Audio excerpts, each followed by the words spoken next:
al-Khadim praying in the mosque.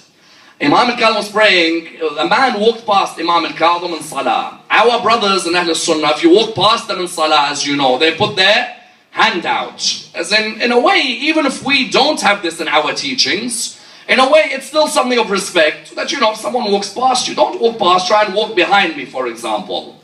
You found that when the person walked past Imam Imam al-Khadim didn't do anything. So at this moment, Abu Hanifa saw that Imam al-Khadim, he's only 5 years old, 6 years old, and he's praying in the mosque. And he's a child, so it's better to teach the child how to pray.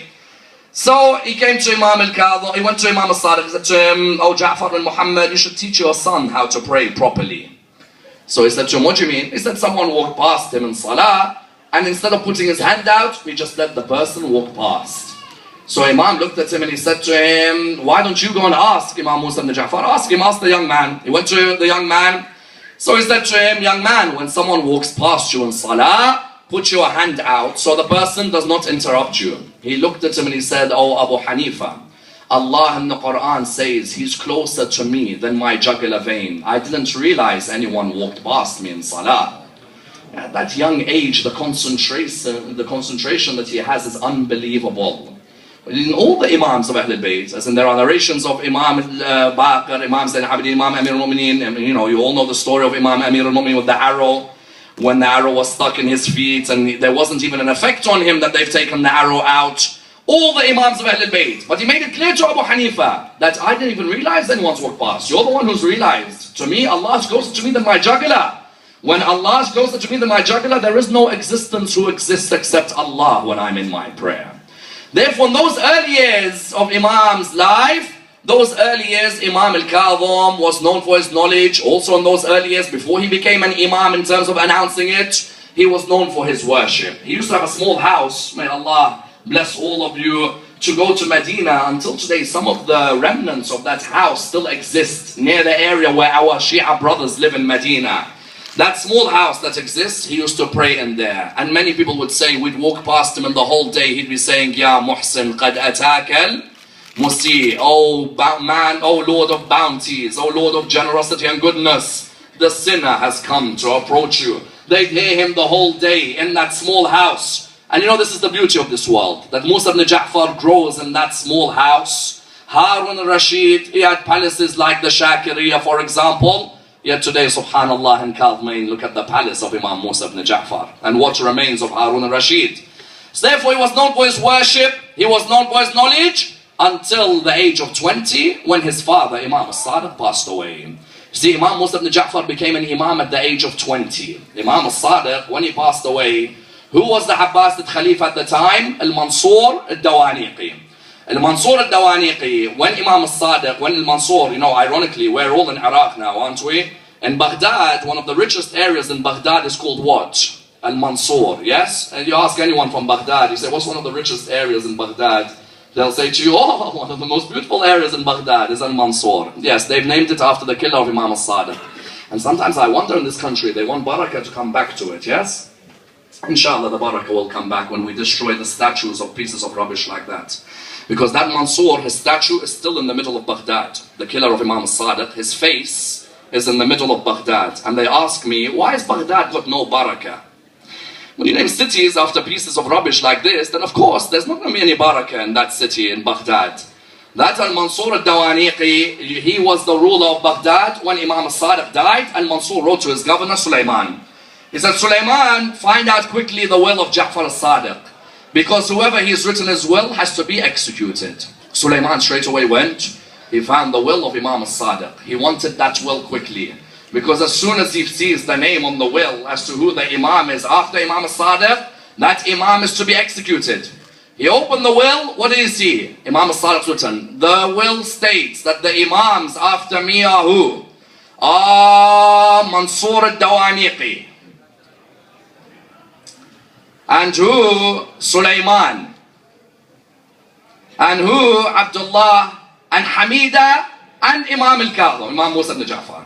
This Sulaiman's reading, he's thinking, hold on, firstly I'll probably delete my name. Let's get that out of the way, so that I'm not incriminated for being involved in any plot here. Secondly, the Khalifa is not going to be too happy to see his name there. The Khalifa wants the names quickly. So when the names reach Mansour Dawaniqi, and Mansour Dawaniqi quickly opens the envelope, he looks, the Wasiyah states that the Imam after me is Al-Mansur al-Dawaniqi. As soon as he saw that, he realized that, you know what, this isn't clear cut. And that's why in Shia theology, sometimes when people ask, how comes it's not so clear sometimes who the Imam is after an Imam? How come sometimes there's a bit of confusion amongst the close companions of the Imam? Sometimes the Imams of Ahlul Bayt don't even know around them there are certain people who may be the biggest backstabbers, isn't it? You can't just tell anyone who's in your company that, listen, this is the Imam after me, because that person, you pay him off a few dinars, he'll go and tell the Khalifa of his time. Because this issue also comes up with Ismail, with the Ismailis, that people say, why was it that it could be Ismail, could be Musa al-Khadim? Why is it some of the Sahaba were uncertain? You can't tell everyone, because sometimes he may be called a Shia, but you pay him a good envelope, he forgets the meaning of the word Shia. So what happened was that when this happened, Imam al-Khadim was allowed to live relatively peacefully in those years. He was 20 years old when he assumed the imamate, and when he assumed the imamate, the Shia would look up to him and the whole community would look up to him for a number of reasons. The first reason is the title we give him. You see, of course, his name is not Khadim, nor is Ja'far's name Sadiq, nor is Ali's name Rida, nor is Muhammad's name Jawad, nor is Ali's name Hadi. These are all their attributes. The reason we've got these attributes with us is so that we become those attributes in our life. If Imam al-Sadiq, Imam Ja'far bin Muhammad is his name, but he's a Sadiq, meaning that we should be people of Sidq. Imam al-Khadim, what does Khadim mean? Khadim means the one who restrains his anger at a time of grief. Meaning what? Meaning that you truly want to be my lover, then you be someone who can restrain your anger when people anger you. See, all of us have anger management issues, as in from the speaker himself to the crowd. All of us have moments where our anger gets to us, without a doubt. What we need to do in our life, as much as is possible, is to try and reflect on what does al-Khadim mean. Because this Imam al-Khadim, in his early years as an Imam, he faced some torrents of abuse. As I remember a story that you find within the Quran. What does the Quran state? The Quran mentions his title. Surah 3, verse 134. الَّذِينَ يُنْفِقُونَ فِي السَّرَّاءِ وَالضَّرَّاءِ وَالْكَاظِمِينَ الْغَيْظَ وَالْعَافِينَ عن الناس والله يحب المحسنين. The word Khadim is mentioned in the Quran.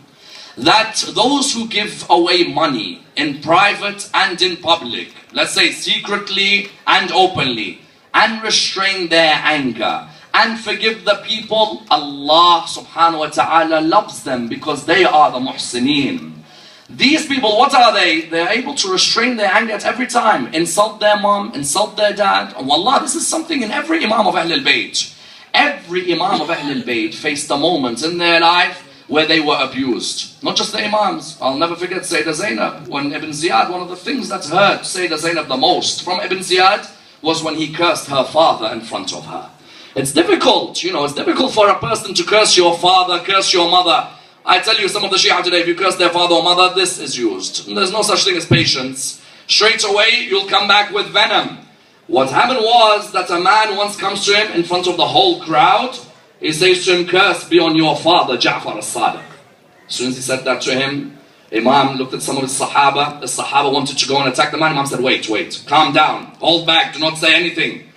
When this person left, Imam said, what do you think I should do to this person? Some of them said we should attack him. Some of them said he should be imprisoned. Imam said, no, this is what we will do. A few days later, Imam went to his house. As soon as he entered his house, he looked at the Imam. He said, curse be on your father, how dare you come and touch my land? You've just damaged my land by entering it. Imam looked at him. He said to him, oh man, I don't know what I have done wrong to you. How much have you invested into this land? He said, 100 dinar. And how much do you expect to make from this land? He said, 200 dinar. He said, very well, here's an envelope with 300 dinar within it.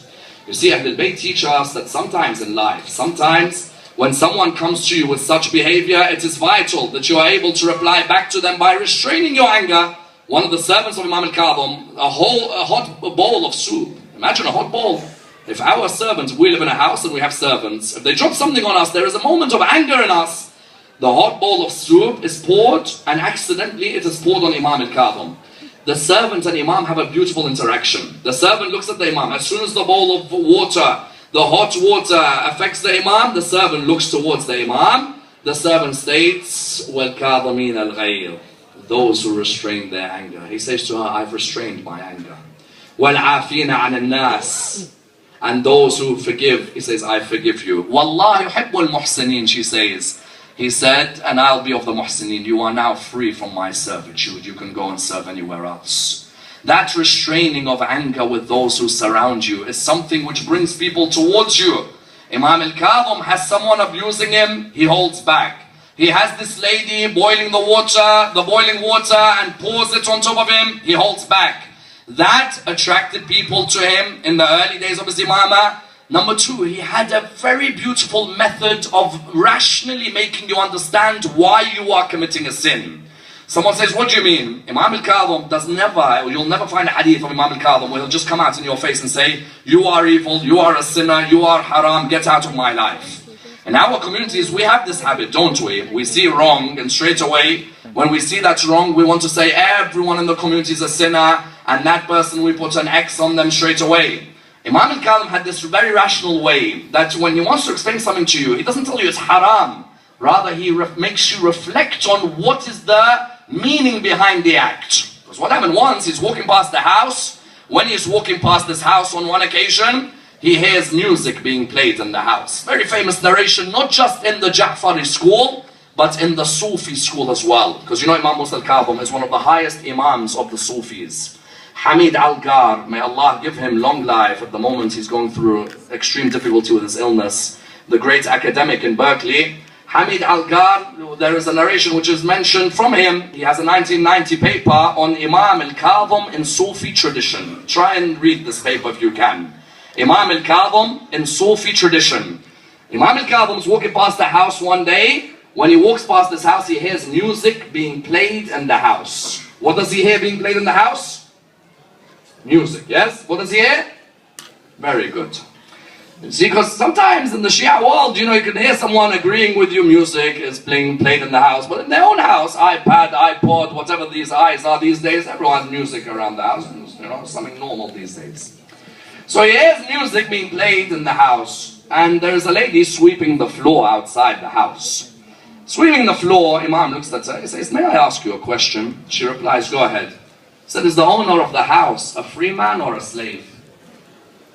She said, no, he's a free man. He said, very true. If he was a slave, then he'd respect the master who watches over him. She looked at him. She said, what does he mean, he'd respect the master? And then he said to her, I bid you farewell. And he walked.